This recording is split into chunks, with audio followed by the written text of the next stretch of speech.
Welcome. I'm really delighted that you all came out on this lovely afternoon for our fabulous talk this afternoon. My name is Lucy Bowditch, and last year I gave a talk on museums in Paris that might interest you if you were from Point of Woods. And it gave the art community here the idea that we would have a series of talks on different art centers and their dramas and their hidden stories. So with starting with Paris, now we're moving to another location. Today, it's my great pleasure to introduce the distinguished, extremely accomplished, by which I mean I have like 10 pages of CV information, which I have reduced to 1 page in large print. Very accomplished artist, curator, and art historian, Franklin Hill Perrell, that's 2 R's and 2 L's, Perrell. Franklin first came to my attention in 2014 when we were discussing the church window and was it or wasn't it? Was it or wasn't it? And Franklin, among his more than 50 exhibitions, that's 50 exhibitions, did an exhibition on Stanford White and Tiffany. So he and I had a conversation a decade ago about whether or not the window is really a Tiffany, and we decided that perhaps one of the 300 people in Tiffany's stained glass window studio might have done this window on the sly. So we don't have records, but there's so much intrinsically that speaks to that we think maybe just it was a side deal, right? Anyway, so that's how Franklin came to my attention. And he has done many exhibitions and a great deal of volunteer work, especially on collections committees, which is a huge responsibility. That means you're deciding what an institution actually puts into their collection. So it's a very significant position. But among his curated shows, the ones that interest me and that caught my attention were Napoleon III and Empress Eugénie, which is France in the 1850s, the Belle Epoque, photorealism, op and pop art, art and fashion. He also has most recently curated an exhibition called Seeing Red, from Renoir to Warhol. Franklin Hill Perrell is also an ex officio board member of the National Gallery of Bermuda. He has served as a co-chair and collections committee at the Heckscher Art Museum of Art, and most recently wrote the catalog essay to an exhibition on hyper-realist sculpture. And the venue for that show was the Palazzo Bonaparte in Rome. And Rome is where Franklin Hill Perrell is taking us today to shed light on a singular art historical drama that took place in the Eternal City. So please join me in welcoming Franklin Perrell.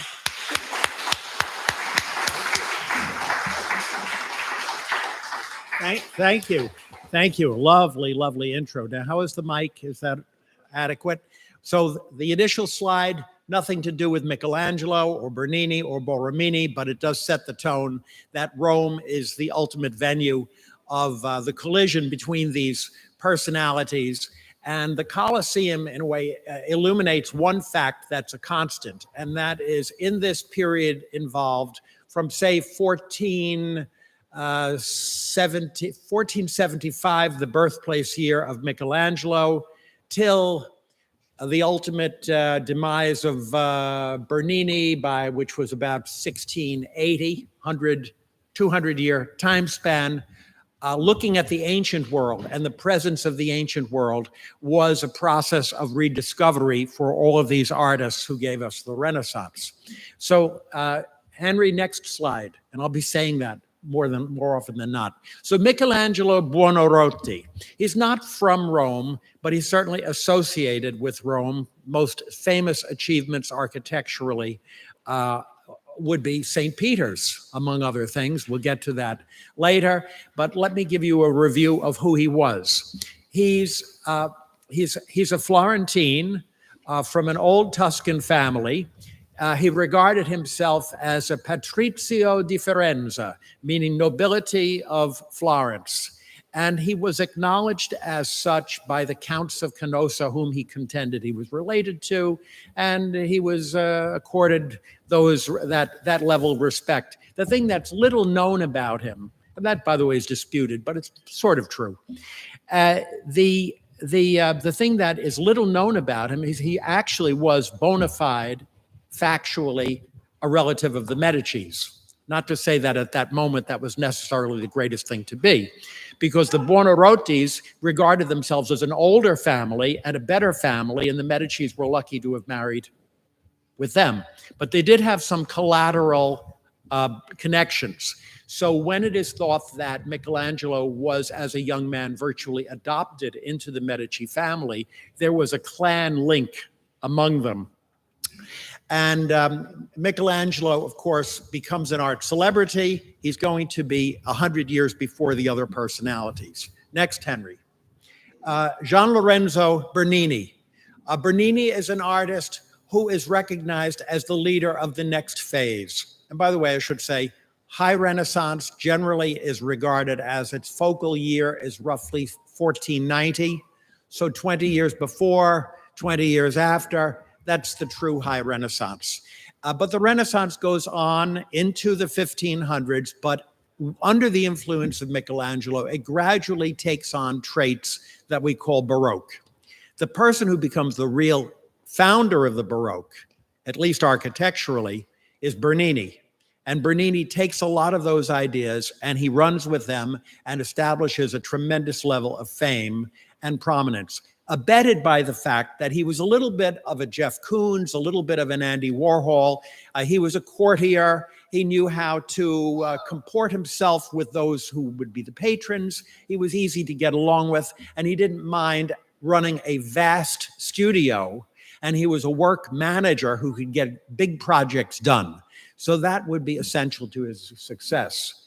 By the way, Bernini, Gian Lorenzo Bernini is born in Naples. He made his way to Rome because his father was a painter given very good commissions by the King of Naples. The Romans, under the Pope of that moment, learned about how good he was, invited him to Rome, and the family had, I think, 9 or 10 sons. They all were apprenticed. Gian Lorenzo was regarded as incredibly talented, and he was identified by the nephew of Pope Paul V as a prodigy, and that's how he got started. Next is Borromini. Francesco, just go back, yeah. This is Francesco Borromini, and Borromini himself comes from an area that today is Switzerland. And Ticino is his neighborhood in the vicinity of Lake Como. The area was incorporated into an independent Swiss federation immediately prior to the birth of Borromini, which 1599. And so the Swiss claim him, and if you go to his burial site at the Church of the Florentines in Rome, you will see a plaque given by the Swiss government. They claim him. So, and Borromini was regarded, he started out working in apprenticeship with Bernini, though he had other sources of connection to his development. And ultimately, he became a rival and a competitor, and they each had a defender, a particular pope that favored one or the other. But Borromini's personality was very troubled, and he was subject to depression. He had sort of fits of rage. He was a little bit like Van Gogh in his behavior, and he eventually committed suicide, though not labeled as such by the church because he lived long enough to repent, so he wasn't officially a suicide. But he fell on his sword, took a day to die, and it was really over peak that he suffered in his dealings with Bernini. So it was sort of a lifetime Hatfield and McCoy's type of feud that went on between those two. And yet it's thought Borromini is the archetype of the troubled artist who is a 20th century phenomena. But between the two of them, Bernini and Borromini, they remade the Rome that was started by Michelangelo and his peers in the Renaissance, and really stamped it with a creative kind of identity. It's said that Borromini may well have been the most innovative architect of his time, and I've looked at people like Frank Gehry. They're closer to Borromini than one can imagine. So let's go to the next one, Henry. And this is Lorenzo de' Medici. Lorenzo de' Medici enters into the story in several ways. First, Lorenzo de' Medici was never in his lifetime a king or a potentate or even officially recognized as the head of Florence, but he served as such. The Medicis had achieved their repute through banking. Cosimo de' Medici, the grandfather of Lorenzo, was regarded by many as the richest person of his era. The Medicis had legendary wealth, but Lorenzo, known as Lorenzo the Magnificent, broadened that application by becoming an incredible patron of the arts. And as he developed his Platonic Florentine Academy, which would meet in the garden of what's now the Medici Palace, which many of us have visited in Florence. And it was filled with collections of statuary. There were paintings available in adjacent rooms. There were philosophers who were involved in translating ancient manuscripts from Latin and Greek into contemporary languages. It was also the moment when Dante had established Tuscan as the primary Italian language, and there was a tremendous intellectual excitement in the era of Lorenzo. And into that environment, Michelangelo, and this now dates to immediately prior to 1490, let's say the year would be 1480 or thereabouts. Michelangelo is a teenager, and he is reared with Lorenzo's sons, who include Giovanni, who will become the Pope and patron Leo X, and the nephew of Lorenzo, Giulio, who will become Pope Clement VII. These young men were brought up as foster brothers of Michelangelo. So to suggest he had a leg up in his connection with the popes is an understatement. Lorenzo passes away in 1492 at the age of 49. He is succeeded by his son Piero, who is known as Piero the Gouty. Sometimes Piero the Gouty led Florence for about 5 years until the Florentines had enough of him, and they brought in Savonarola. If you've been to the Convento San Marco, you will see Savonarola's cell. You will see a room dedicated to him. He was a reformist maniac of the high order. He established the term bonfire of the vanities was his terminology, as he's put bonfires in the Piazza of the Signoria, and had Botticelli, among other people, burn his paintings. They burned books. They were really Puritans before their time, and this was all in anger about the presumed corruption of the politics and the church and all of that. He sought to establish a theocratic state. He lasted until they got sick of him. Then they burnt him at the stake, and then Piero Soderini, one of the Florentine merchants, took over and played the role that the Medicis had had for a while. Michelangelo, meantime, had fled the town and came back under Soderini, and we'll pick up with that in a minute. So let's see, who else do we have pictures of? Henry. Here's the Duomo of Firenze, the Cathedral of Santa Maria. The Duomo is known for its incredible dome. And the dome was built by an architect named Brunelleschi, and the church had been brought up to a point of finish around 1290, but no one knew how to do the dome. They planned it, they made it enormous in scale, but work stopped on it. And they said, don't worry, someone will figure it out. They covered it over with a tarp or whatever they did, and 150 years later, Brunelleschi came up with a plan. And if you read the book, I forget which writer wrote it recently, Brunelleschi's Dome, It's the most incredible story of how, for example, the height, almost 500 feet, they had to trick the animals into hoisting things up around a ramp to bring things up there, because they would have never done it if they could see over the edge. They had to also do that with the workmen, because when you look up, or if you stand on the periphery on the outside at that height, it's dizzying. And these people had no elevators. It's really quite something. So in any event, very influential on Michelangelo, and very much the context. The St. Peter's Dome arises out of this one. So next, Henry. So I mentioned Piero Soderini. Soderini became the merchant head of Venice, not a king, not a president. They called them gonfalonieres, and they were the sort of the head of the city council, but they tended to keep office for a long time. Even though they were supposed to be on for 2 months, they lasted 5 years or thereabouts. So Soderini and his group, the Wool Merchants Guild, the Bankers Guild, had the idea. Michelangelo had come back into town after he had already become famous in Rome for doing the Pietà, which we'll look at in a minute. In any event, he's back in Florence. He has come back to Florence because Savonarola is out. Circumstances have changed in Rome. He decides to come back home. And Soderini has found, or rather they have, this enormous block of marble that someone was supposed to have made a sculpture of a giant. Couldn't do it. They couldn't finish it. And Soderini has the idea, Michelangelo is the man to do this. So he looks at it, yes, I can do it. So he comes up with the David. And the David is, in a way, different from a lot of what you are going to look at going forward, because it's very much in a neoclassical Rome mode. It almost looks like something done by the Romans or Greeks, and deliberately so.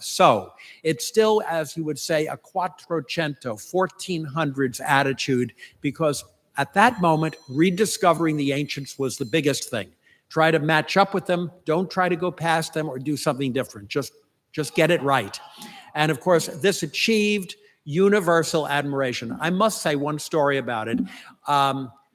When the piece was first revealed to Soderini, who commissioned it, he looked at it and said, the nose is too big. And Michelangelo understood patrons. And he said, I have great sympathy for people who want to pretend that they know a lot and they really don't. So I'll humor this man. So he climbed up and he had a handful of marble dust, and he pretended to chip away at it. They really couldn't see what he's doing. He didn't touch it at all, and let the marble dust fall to the ground. And he looked down and he said, better? And Soderini said, now it's a masterpiece. So next, Henry. So this is the Pietà. This was done for a French cardinal in Rome. And incidentally, Michelangelo had gone to Rome more or less on spec. He was assured by a purported patron that plenty of work would be forthcoming. He bid his family. He was largely responsible to help his family. His father was a little improvident. And he and Michelangelo always found ways to earn money. So he was doing things for his family, and when he went to Rome, it was the sacrifice to them, because they thought, where's the income stream?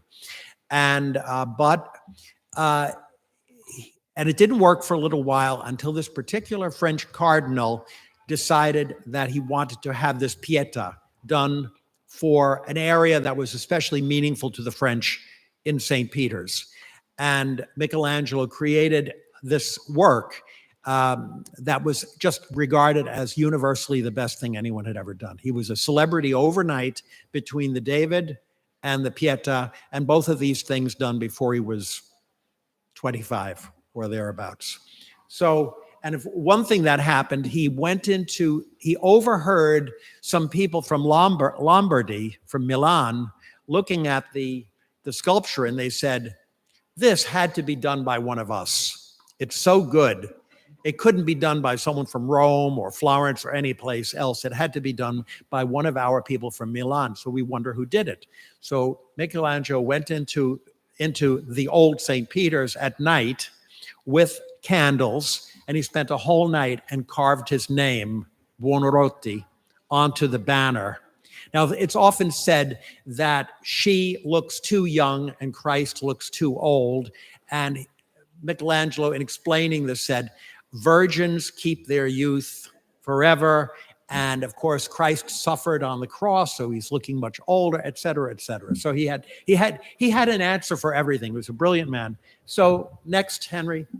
Okay, Pope Julius II. You all know him, Rex Harrison. Rex Harrison played Julius when Charlton Heston played Michelangelo in the movie Agony and the Ecstasy. So Julius II della Rovere was actually the nephew of another pope. You've heard of the Sistine Chapel? The Sistine Chapel was for Pope Sixtus IV. Sixtus was the uncle of Julius II. You've heard of the term nepotism, favoritism towards a nephew. And you've also heard maybe of the term nipoti, is the nephew recipient. And they actually would have a title, cardinal nephew, because the popes learned the only person they could rely on was someone related to them. So they generally would appoint sometimes an illegitimate son as the cardinal nephew. In any event, Julius II was amazing. He was the warrior pope. He loved to march around in armor. It was a big thing for him to reconquer the papal states and drive them into submission.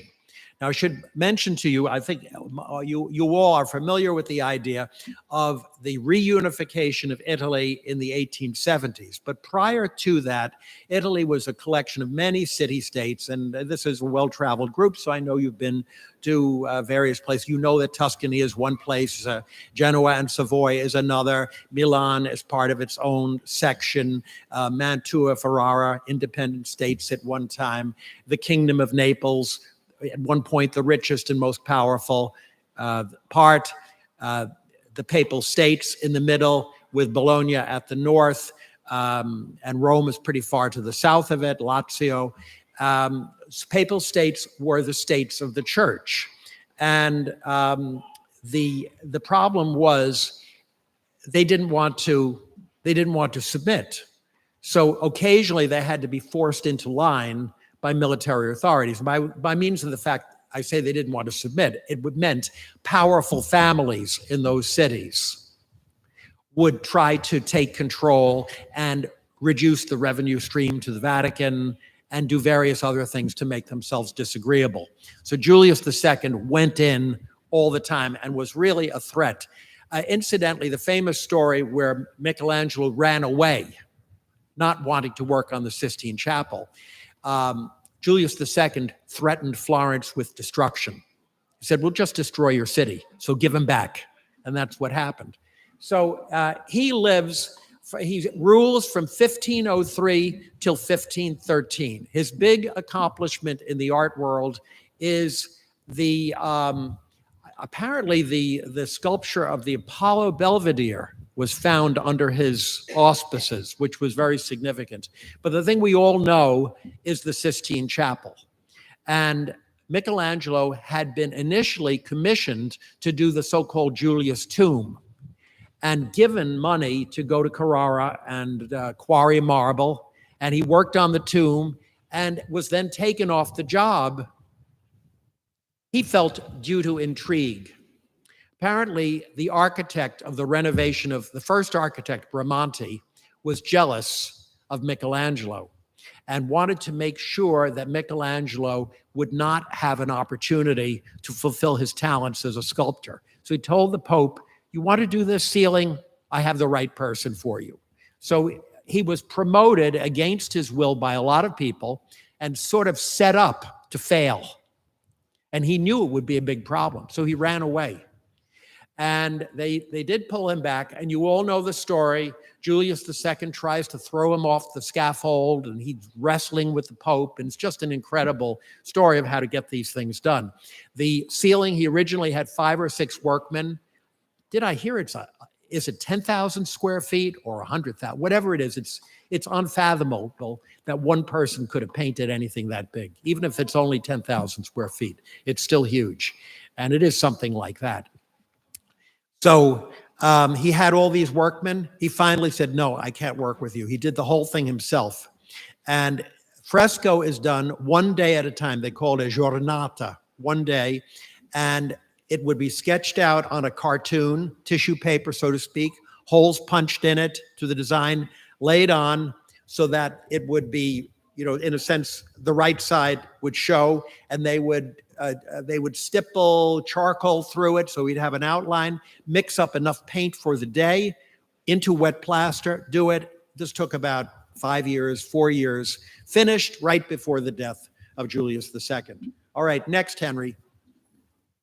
So the Sistine Chapel, we don't have to go into the details, but you know that he made an illusionistic architectural framework. When you look at it, it seems that it's a coffered ceiling with gilding and all that. That's part of the illusion. And something about the Baroque, which Michelangelo is credited as a source, is the idea of painting as theater. So you have this whole idea of an unfolding story. And incidentally, it's the story of the New Testament from the creation of the world to the drunkenness of Noah. Let's go on to the next one. The tomb of Julius II is what he was supposed to have done. And initially, there were 40 sculptures supposed to be part of this. Today, there are about 5, but the most important being the Moses. And that Moses, there's a direct line from the David to the Moses to the Medici tombs, which you'll look at in a little while. But it's sometimes called the agony of the tomb, the nightmare of the tomb, because Michelangelo, this was the albatross around Michelangelo's neck almost throughout his lifetime. Because when Julius died, the heirs said, well, excuse me, you've been paid for the tomb. Where is it? So it was a continual battle getting them to give more money, Michelangelo finding the time for it, and then the popes who kept on engaging him, not wanting him to do it because they weren't Julius. Julius was dead. And the Della Rovere, I'm losing it. In any event, that his family kept at it, trying to get him to do it. And they were people of influence. And you had this constant struggle of these alternating powers sort of fighting for him. But you can see this tomb today as the photo is. I would just see, has anyone seen it? God bless you. Oh, this group, why am I even talking? You know all of this. So in any event, the tomb is it's in a fairly obscure place, the Church of San Pietro in Vincoli, and it's on a sort of inaccessible hillside in a neighborhood that looks like one of the boroughs outside of Manhattan. It's like, where are we? But it's great because when you walk into it, see it, you're in total shock that this thing that you've read about your whole life is there, and it is so massive. And the art critics continuously do a lot of put downs about it, that it's deficient in this way or that way, but I happen to love it. So in any event, a very impressive piece to be sure. And by the way, this church, San Pietro in Vincoli, was the cardinalate church of Julius, which is why, and he's not buried in it. And he's not buried in St. Peter's. I forget exactly where he is, but not in either of those places, but it is his shrine. So next, Henry, here's Leo X. Leo X was considered, he was welcomed by the Romans. When Julius died, they couldn't settle on an attractive pope, so they got an unattractive pope. It was Adrian IV. He was a Dutchman. He knew nothing about the cultivated arts of the Renaissance or humanism. He was a strict, by-the-book, sort of Protestant-style church reformer. The Romans hated him. He lasted about a year. He probably was poisoned. And Leo X, who was a contender, he was a Medici, a contender for the role, was thought, he has everything. He's rich. He's got wonderful taste. He'll bring money in and not take it out. And the other thing is that he was reputed to be in very poor health. And he was only 37, but he was going to die soon. So that sounded great because the cardinals loved to elect a pope who would die soon. That was the goal, because those who didn't get the nod wanted a chance at it as quickly as possible. As you can imagine, the papacy at that time was an endless source of corrupt wealth, because what they tended to do, they all became dynasts, meaning they wanted to establish their family, some of them of very modest backgrounds, relatively speaking. They wanted them to become royals.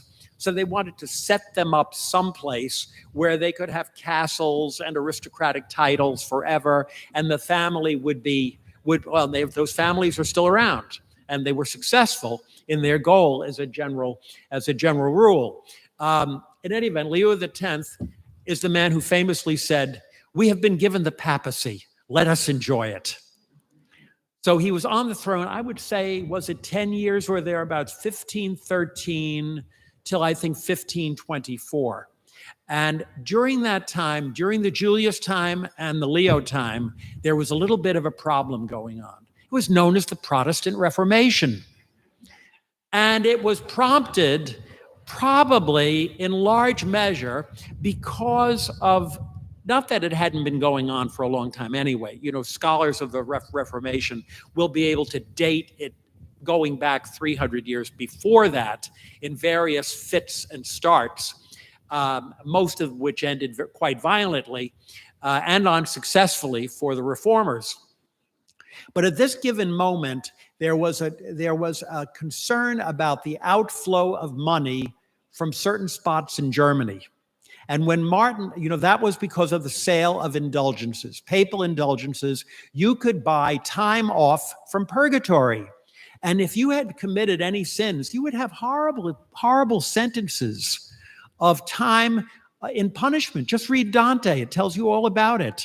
And you'd be roasted in various ways, and they would take you off the griddle and, clean you up and then throw you back on, that kind of thing. Horrible, horrible behavior. In any event, you wanted to escape this, and also family members who were there suffering.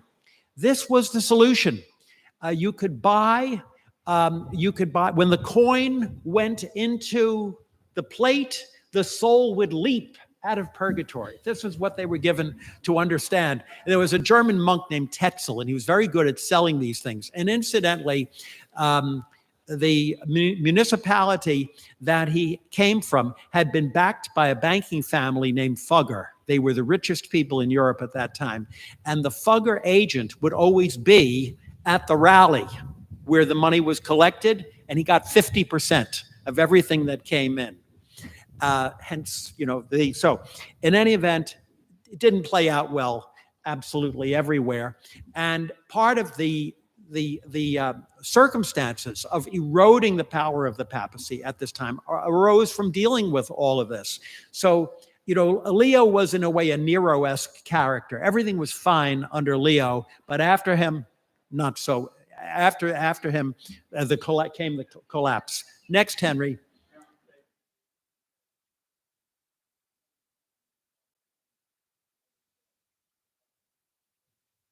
You have said it perfectly. Mine was a synopsis, but you said it the right way. Absolutely. So the Sagrestia Nuova, the new sacristy, part of the San Lorenzo Church, which is the official church of the Medici family. If you go there, Cosimo is buried downstairs, and the Magnifici, Lorenzo and his brother are buried in a little. They're sort of they're not in a grandiose spot like that, or as in below.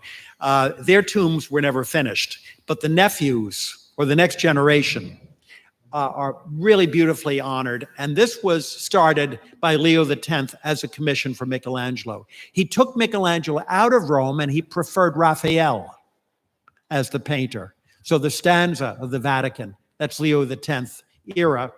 And Michelangelo was busy in Florence, and this This building, in its complexity and in its very novel architecture, is part of the root of what's going to happen next with Borromini and company. Next. And the Laurentian Library is yet another phenomena. The stairway the stairway here is made out of a succession of oval shapes laid on each other, smaller going up. And the interior of the book room shown there. If you know anything about 20th century architecture, you've heard the term curtain wall. A curtain wall in a modern building, steel building, like Mies van der Rohe, curtain wall. The first one is in this building.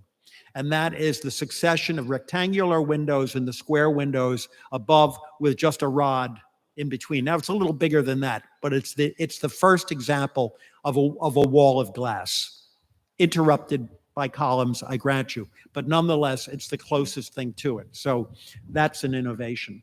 And the succession and stacking of the architectural shapes, characterized in both the sacristy and in the library, was never done before.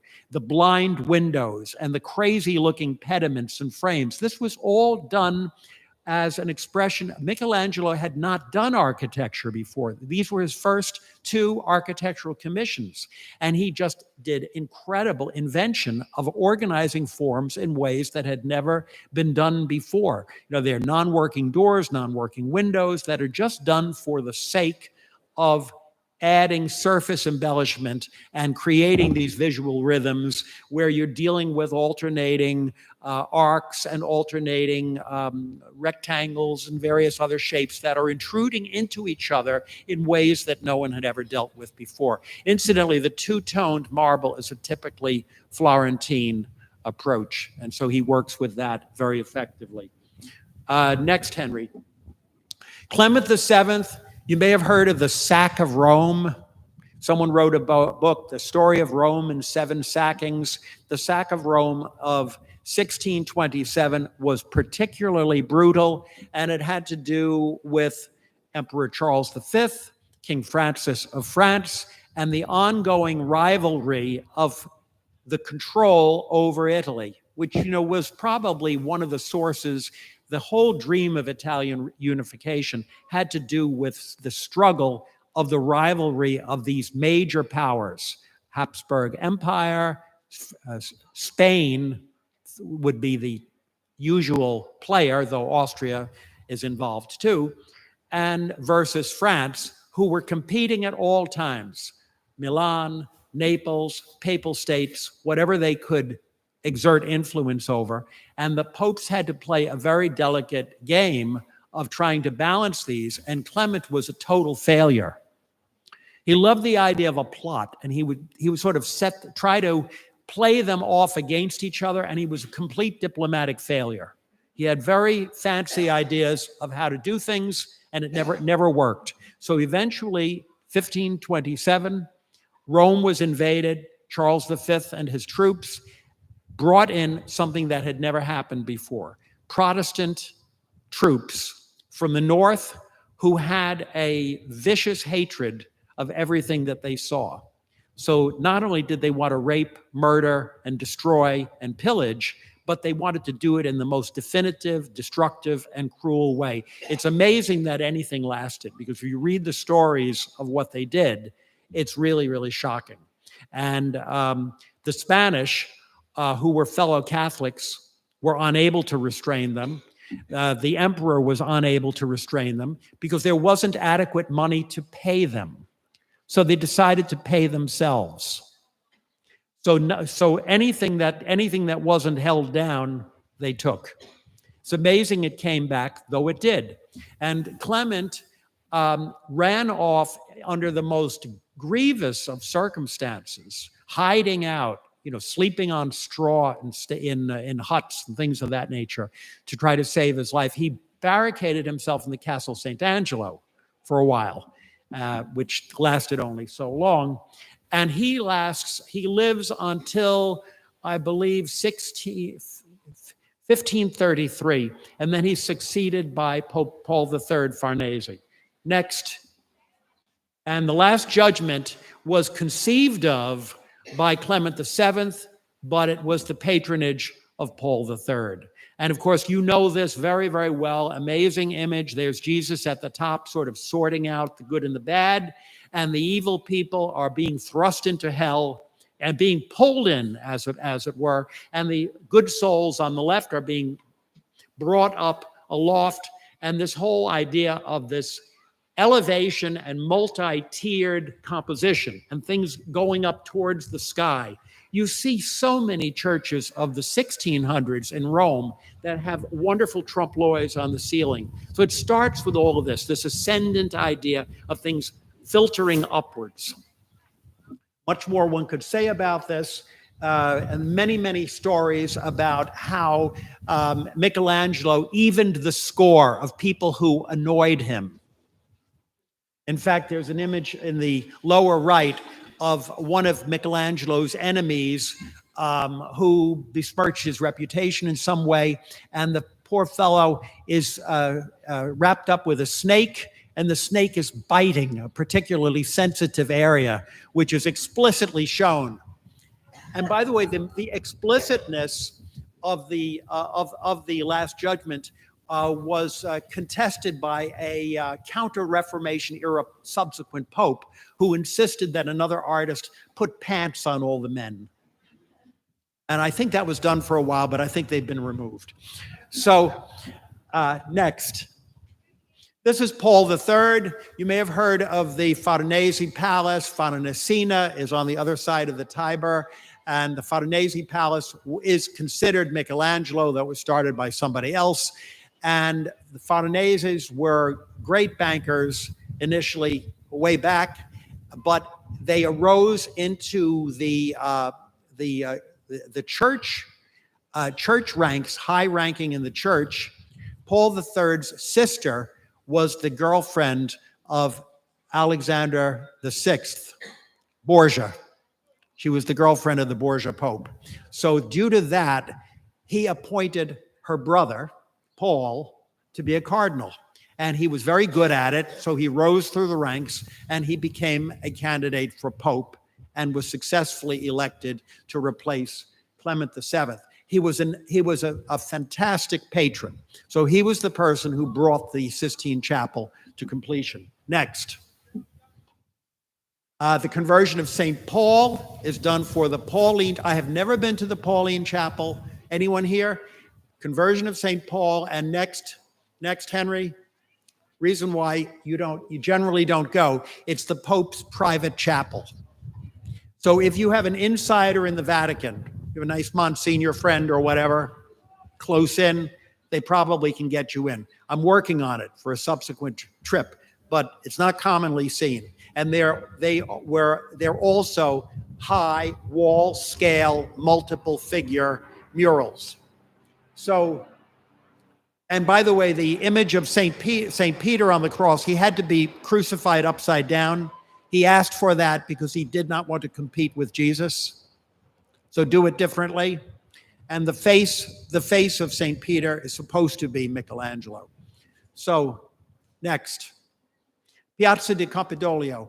I mean, this is where, if we survive this, if I can get to the next artist, this is the transition moment. Piazza di Campidoglio, you all know this spot. It's the Capitoline Museum, so-called because it was the old temple of Jupiter Capitolinus, king of the gods under the Romans, and it had the old chambers for the Senate, so it was the Roman capital. And Michelangelo was invited by Paul III to redo it. Now Charles V is welcomed back into Rome, which he had pillaged. 15 years later, they want to make a fuss over him. Everything is fine. And they do the Piazza di Campidoglio. They set that up so it can be a showplace for him. He actually never sees it, but it was done on his behalf. And among the things that are in here is the statue of Marcus Aurelius in the middle, which was saved from the destruction, saved from being melted down, because the religious authorities preserved it, thinking it was the first Christian emperor, Constantine. It isn't. It's Marcus Aurelius.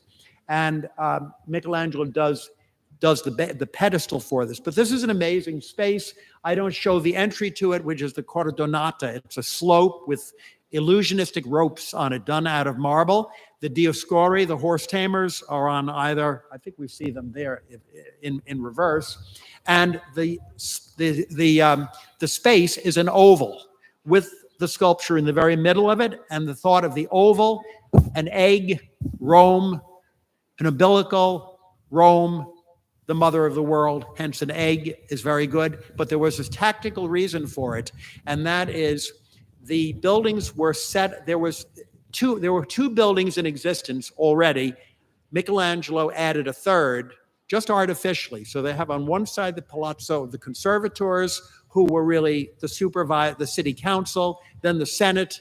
He puts new facades on them, and he builds another building to match the Conservators building. They call that the Nuovo, Palazzo Nuovo.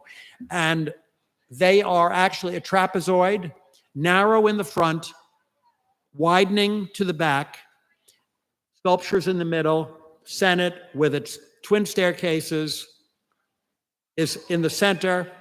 And when you approach it, you don't see it as a trapezoid. You see it as an illusionistic shape, as if it's in perspective, getting smaller. So it expands the space.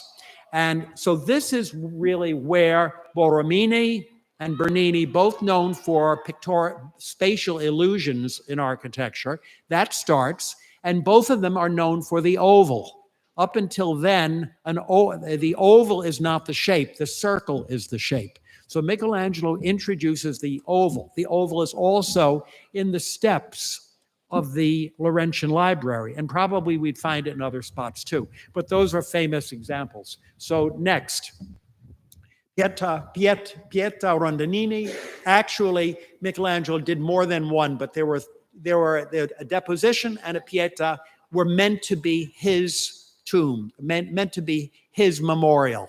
And this one is, I believe, in the Accademia in Florence. If it's not, it's in the Brera. But people have maybe you've seen it.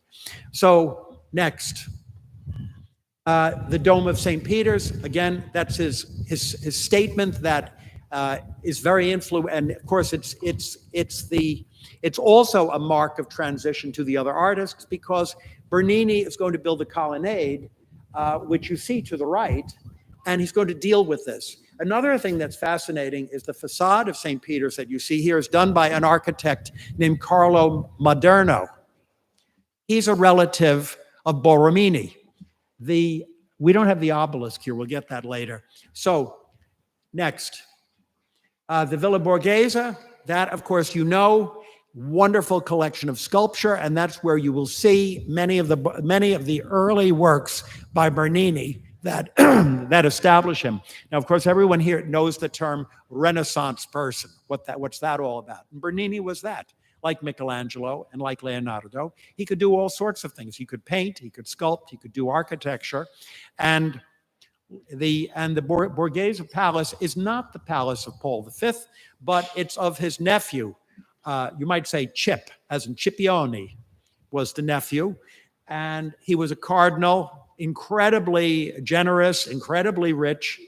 They mentioned what the incomes of these people were back in those days, and so it would be sort of Bill Gates scale kind of money, Buffett sort of money that these people had. They could do anything they wanted.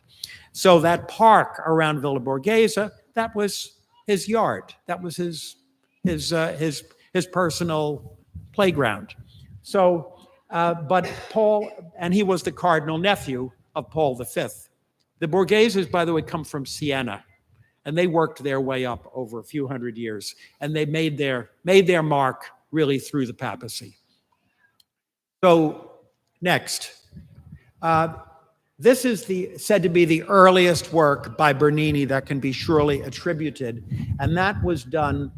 He is, at that time, 1609 would make him about 14. And that's in the Borghese collection. And the Damned Soul, all these early ones are in the Borghese collection. So the Damned Soul, look at that. No, this had never been done before. Portraiture was always, there are some Roman busts of ordinary people, but very few. Portraiture was always meant to be indicative of people of rank who commissioned it to portray something just for the value of art, just to do something of interest. No one had thought of that before. So Bernini is really an incredible innovator in that respect.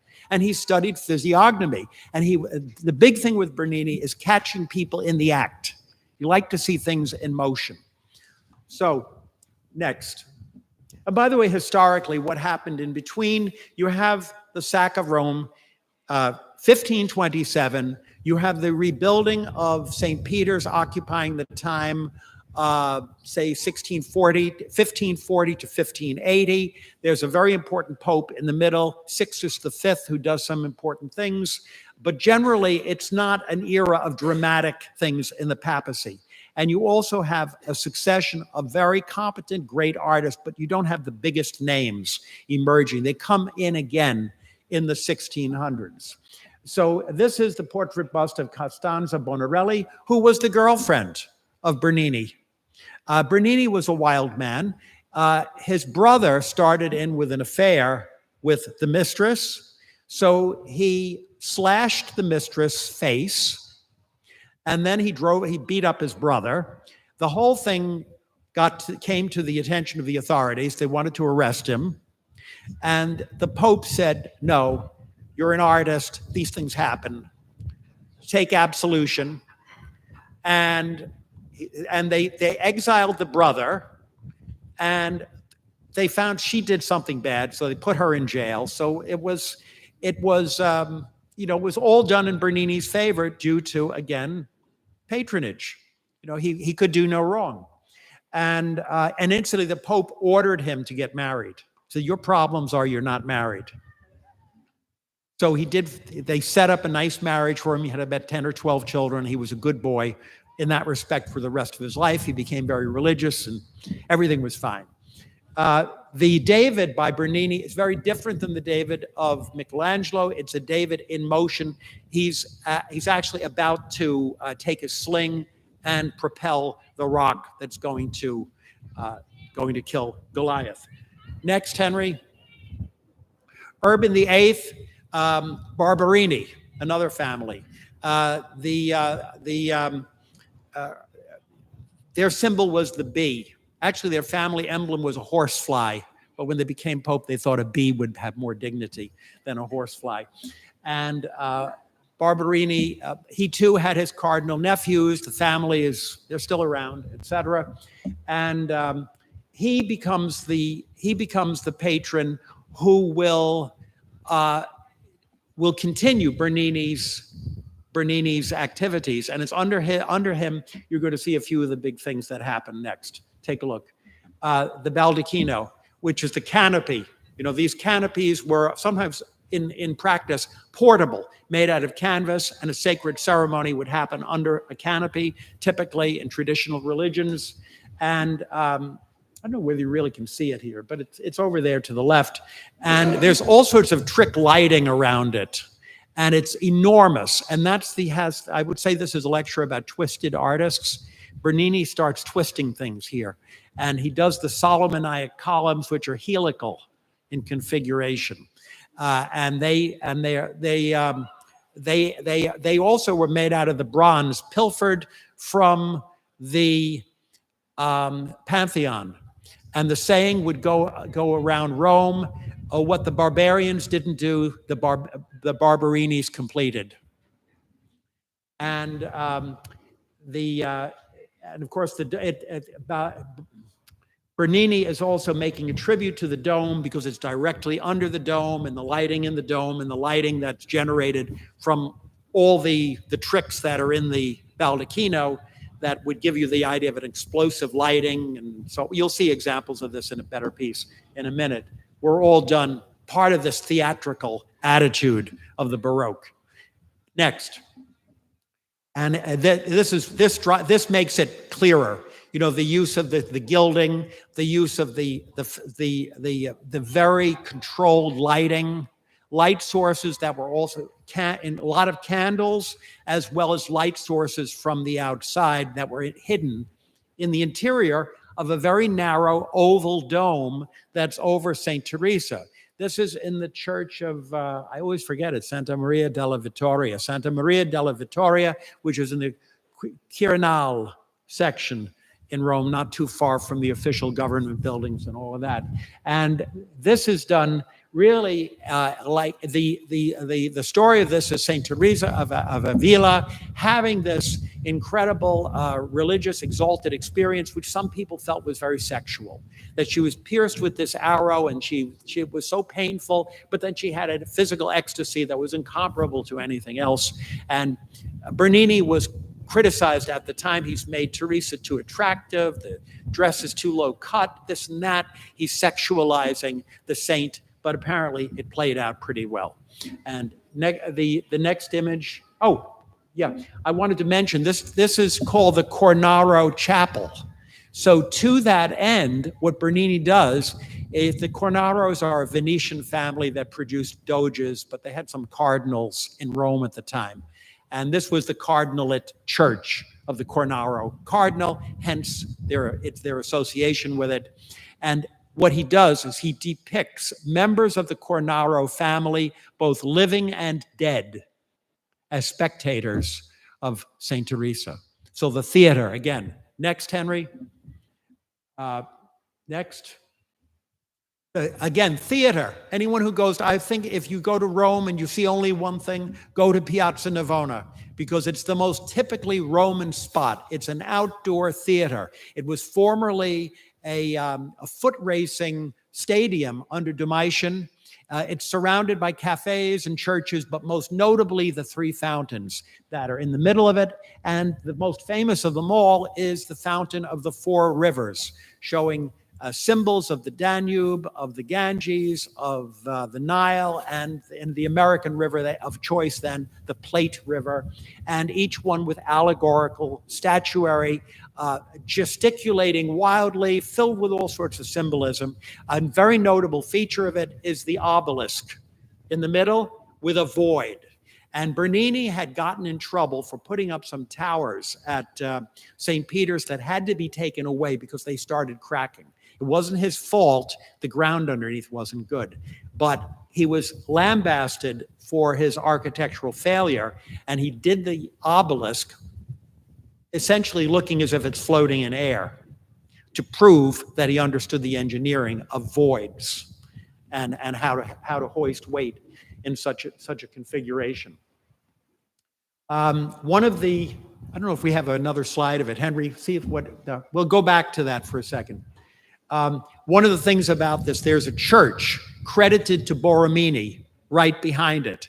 And the story is always told that one of the statues is holding his hand in horror, that he doesn't want to look at the work of Borromini. And it's a lie, because the Borromini church was built after the statue. But the guides always tell that story. So when you hear it, you know it's dubious, but it's fun. Next, Henry. Oh, you have the elephant. There's another obelisk, and this is in the church of Santa Maria sopra Minerva, which is a wonderful church not too far from the Pantheon. And it's a church that has a medieval interior, very unusual. But the elephant is another typical novel Bernini phenomena. Next, the Piazza of San Pietro, the Carlo Maderna facade. You know this so well, but one of the things about the Piazza San Pietro is that there's spatial illusion there. The columns, the configuration itself of the colonnade and the spacing and placement of the columns are all designed to heighten the illusion of an even bigger space, to make the church look further away. And notably for this, in respect to the next artist, Borromini, he has a connection with two of the people involved with what you're looking at. The obelisk, which you should be able to, if the slide was good, you'd see it. There's an obelisk in the very center of the colonnade. That obelisk was installed by an architect named Dominic Fontana, and it was considered like sort of impossible. The thing weighed, is it 800 tons or 8,000 tons, whatever. It was just massive.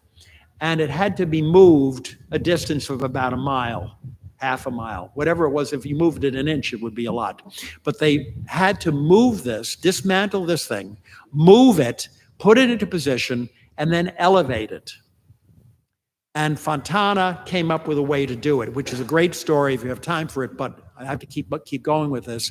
I mentioned Fontana. He was a relative of Maderno. He was the uncle of Maderno, and Maderno was related to Borromini. Specifically, I think it was something like this.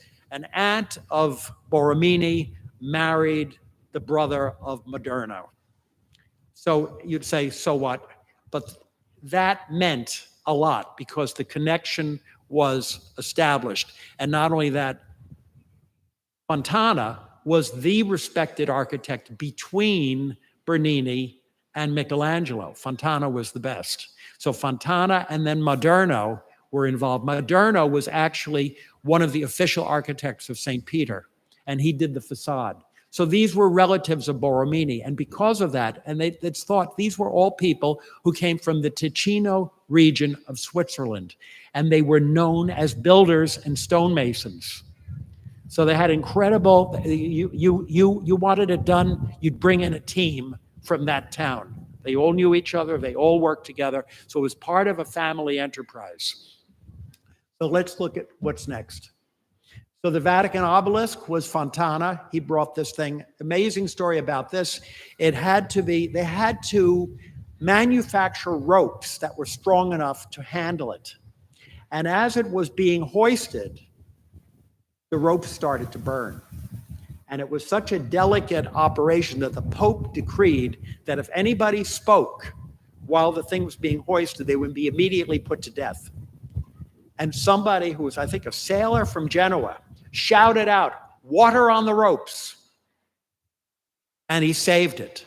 And he was, instead of being killed, he was given a pension by the Pope. Pope Sixtus V. It's really one of the great characters of papal history. Next, Urban VIII. Let's see, I've got all these families. You've got Farnese, you've got Barberini. So who's left? Urban VIII. Urban VIII. Oh, Urban VIII is Barberini. We've got him twice. That's why I'm confused. All right, next. Shouldn't be there. Barberini Palace and staircase designed by Borromini. Bernini was the architect of choice, but he brought in Borromini, and Borromini did the staircase. So it's the beginning of, again, this helical, elliptical, oval design, and Borromini and Bernini are both going to be known for this. This is the first thing that's really credited to Borromini. Okay, next. We'll finish up in about a minute. This is a church, San Carlo Quattro Fontane. And this is by Borromini. Amazing, undulating. It looks like Salvador Dali's melting watches. So this is Borromini. Borromini is wild. Borromini is insane. And he has the ear of the next pope, because the next pope doesn't want Bernini, because Bernini is Barberini's man. So let's get to Innocent next. Well, we have that already. Next. We've had that. I think we're going backwards. Okay, no, we're good. St. Agnese in Agone, that's another. This is the church that's really credited to Borromini. Very, very old. It has an oval dome. But this is the church that prompted Borromini's suicide, because at the last minute, he was working on it for about 30 years, and then they said, "We're just tired of you," giving it to Bernini to finish. And he just lost it over that. But this church, the concave facade. Nobody had done that before. So next. And this is the Sant'Ivo Sapienza, which has the corkscrew dome. It's one of my favorite places. The interior is all white, and it has amazing stonework, which was done by Borromini. And it's the Church of the College of Sapienza, the Roman college. Next, this is the basis of it.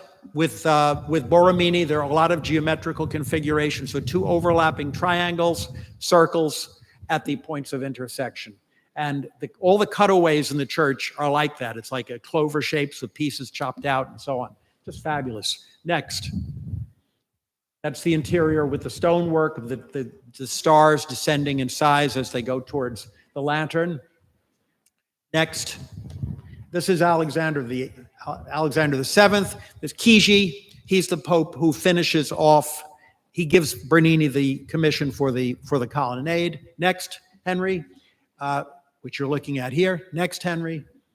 The perspective. This is finished right here. So we did it. So Borromini's perspective gallery at the Palazzo Spada. Oh, show us the next slide. And the interior of the space. This is one of the marvels in Rome. You can go to the Colonna Palace and see the collection, Doria Pamphili and see the collection, and Spada and see the collection. And you have to ask yourself, how did these things stay intact? With all these wars, all these things that happened, all the ups and downs that these families had, the Spadas no even knows what happened to them, but their collection is still there. So go back, Henry. We'll just take a look at the perspective gallery. This corridor is about 25 feet long. It looks like it's 65 feet because the interior rises and the ceiling descends. It used to be open at the top at the end. Now it's artificially lit. And there's a statue of Mercury at the end who is maybe he's 50 inches high. So, but he looks like he's full scale. So this is Borromini, and you might say just for the fun of it. And these cardinals, two brothers, they were very, very eccentric, and they just loved this sort of stuff. And these forced perspectives, they're just wonderful. And Bernini has a lot of them. And if you go to a lot of the churches connected with the Jesuits, they have amazing ceilings where they have three-dimensional figures. And they're integrated with painted figures, and the whole thing is an illusion rising up. So that's all characteristic of the Baroque. So I don't know whether any of what I said made sense, but I had fun telling you, and I hope that there were good stories.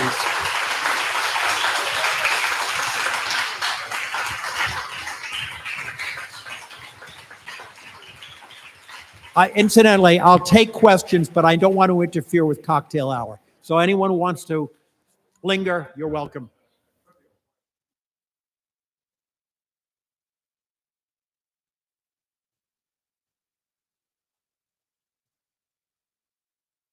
Okay, let me tell you how that, and one of the things that marked Michelangelo as a person of rank, he had a bunch of names, but let's just reduce it to two, which is Michelangelo Buonarroti. So there were Buonarrotis with a last name around for a long time. And generally what they would do with Italian names is you would be named after your father. So for example, Lorenzo de' Medici would be called Lorenzo di Piero. His father was Piero. Piero's Piero di Cosimo. And the last name Medici, for example, there are a lot of stories about how it came about.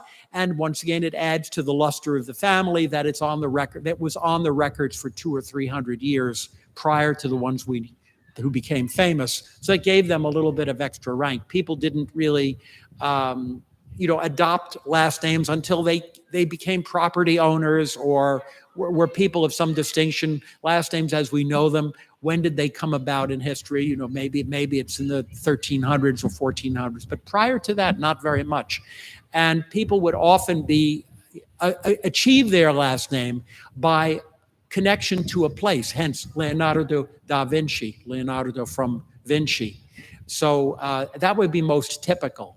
Now, for example, Borromini is born Castelli, is Francesco Castelli. His area is loaded up with people named Castelli. It was a very common name. In Milan, when he was a young man working on the cathedral, the Duomo in Milan, the big saint of that moment was Saint Charles Borromeo. And the artist's mother had a similar name. It wasn't Borromeo, but it was something in that family of names. And he said, all right, I'll call myself Borromini. At once I'll pay tribute and sort of latch on to the fame of this illustrious saint. And it's not altogether unconnected with my ancestry because I have someone with a name like that.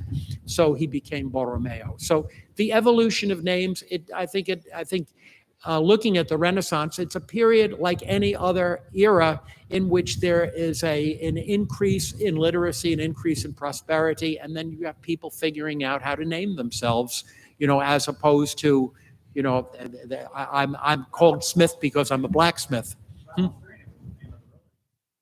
Right. Yes, exactly. And there are, among the aristocratic families, you might be Colonna of Palestrina, because there are several branches of the family, and then named after that section that you're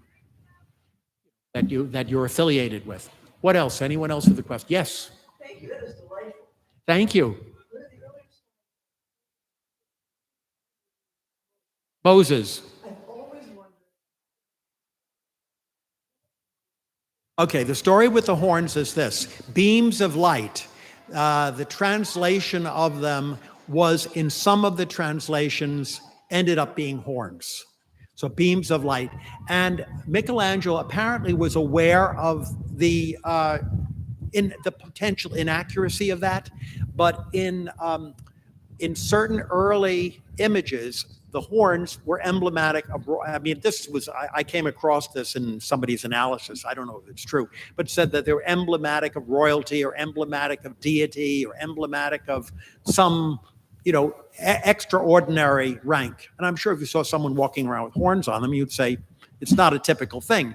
So it was a way of distinguishing him. Yes.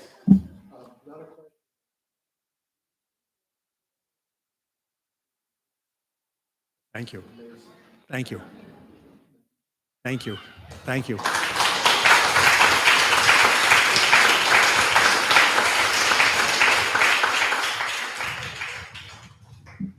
So have fun in Rome and Florence.